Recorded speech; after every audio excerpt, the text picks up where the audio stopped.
Hello friends, I am Professor Sunita SHIRSAT. You are most welcome in my channel once again.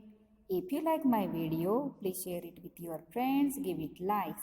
If you like my channel, please subscribe it. Today we have new topics to discuss speech acts, that means doing things with language.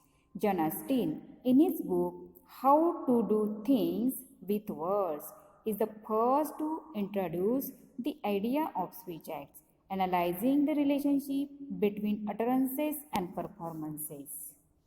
A speech act is an action performed by means of language. Okay, that for example, describing something. It is snowing, it is blackboard. Okay, and asking a question. Is it snowing? Is this blackboard?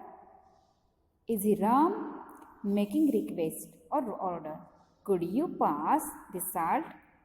Drop your weapon or I shall shoot you. Making a promise. I promise I shall give it back. That means here are actions, okay? And these actions are by means of language. That's called speech act. We use language to a wide range of things. For example, conveying information. The PM is out of the country. Then also we use language requesting for information. When and where is the lecture? Then also language is used to give orders, stand up, sit down, and also making request. Please carry my bags. Also we make threats by using language. Do that again, and I shall send you to the room. Giving warnings, also we use language. There's a spider on your shoulder. Giving advice, you ought to go to the lectures every week and so on. That means for many purposes we use language. That means language is means of expressing something within us. Okay. People use language with communicative intention. Speech acts are acts of communication that express those intentions. Speech act theory. John Austin has rightly given speech acts. A speech act can be divided into three different similar acts: locutionary act, illocutionary act, and perlocutionary act. What are these acts? The locutionary act. The act of performing words into utterances that make sense in language with correct grammar and pronunciation is called locutionary act. That means locutionary act possess utterances, that means correct grammar, utterances, sense in language with correct grammar and pronunciation. There should not be wrong pronunciation, wrong grammar. Then illocutionary act. What is illocutionary? Intended communicative action by the speaker bound to certain convention. The illocutionary act can only be achieved if there is convention in society that makes it possible. That's illocutionary act. And perlocutionary act, the effect that an utterance has on the thoughts, feelings, or attitudes of the listener. Okay, and in this, that means in perlocutionary act, correct grammar is not necessary, only message is necessary. Okay, that means if one wants effective message and instant message, that time perlocutionary act is used. Locutionary, illocutionary, and perlocutionary act. These are dimensions of speech act, which means that they can't be performed separately. In an utterance, you can always find these different aspects. The same utterance can have different illocutionary force, intended function in different context. For example, here one of the example is given, I shall see you later. That means I predict that I shall see you later. I promise you that I shall see you later. I warn you that I shall see you later. That means in the same sentence there are three intended function: prediction, promise, warning. Okay, that means in what way you say that sentence, your intention should be, your intention is exposed. Okay, then how can illocutionary forces, that means intended function, be recognized? Word order, then intonation, stress, performative verbs, and felicity condition. These are criterion to find intentions of illocutionary force. Now, what are performative verbs? Performative verbs. First is assert that the Prime Minister is out of the country. Then ask when and where is the lecture. Then order, you go, stand. Request, carry my bags. Warn, do that again and I will send you in jail.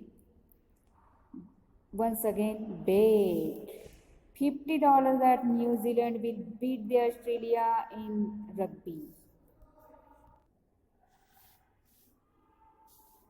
Then the performative hypothesis. For example, clean up this mess. This is an implicit performative, that means no performative verb is present. How can I define its communicative intention? What kind of speech act is it? Okay. The hereby test. One simple way to decide whether a speech act is performative, that means an implicit performative, is to insert the word hereby between subject and verb. If the resulting utterance makes sense, then the speech act is probably a performative hereby. As a result of this, by this means, clean up this mess. I hereby order you that you clean up this mess. That's order. Please take out the garbage. I hereby request you.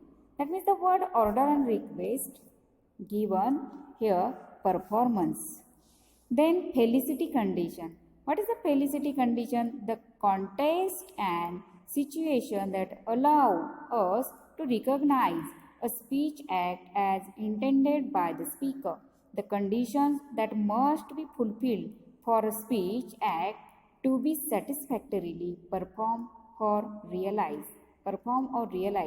A sentence must not only be grammatically correct, it must also be felicitous, that is situationally appropriate.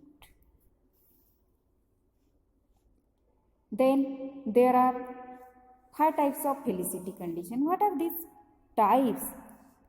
First is here general condition. In general condition, participants share the same language. They are not acting. That means they share only same language. Then preparatory condition. The person performing the speech act as the authority to do so. The participants are in the correct state to have that act performed on them. Then constant condition, correspondence between content and linguistic choices. Then sincerity condition, the participant must have the appropriate thoughts, feelings and intention. This is called here sincerity condition. And last one is essential condition, the speaker's intention to carry out the action expressed. That means the speech act creates an obligation. Okay, this is very important. Now what is felicity condition? Speaker's question, hearer. Okay. S, that means speaker. H, that means hearer. And X means third party. S does not know the truth about X. That means speaker does not know the truth about X.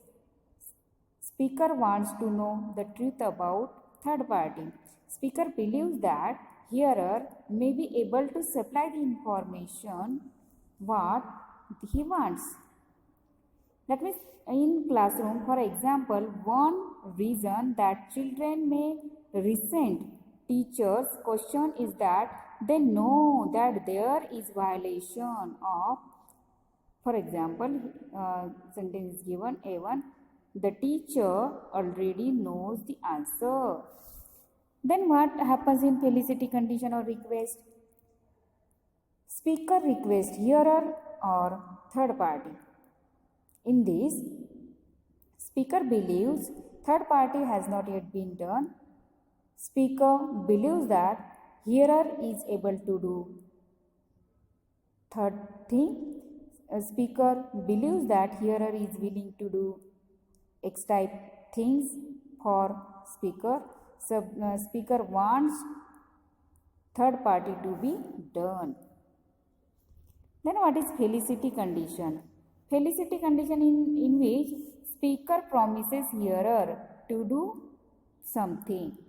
Speaker believes hearer wants something done. Speaker is able to do something. Speaker is willing to do something.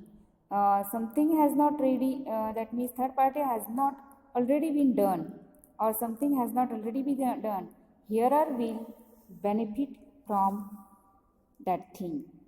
Then in felicity condition, that's threatening, okay. Speaker threatens hearer to do something. Speaker believes hearer does not want something to be carried out. Speaker is able to carry out something. Speaker is willing to carry out something. Speaker believes that hearer is aware of something. Something has not already been carried out. And last one is felicity conditions for advising. Here speaker advises hearer to do something. Speaker believes hearer has not yet done something. Speaker believes hearer might be willing to try something. Okay? Speaker believes hearer is able to do something. And speaker believes something will be in the best interest of hearer. These are felicity conditions. And got you now? Thank you.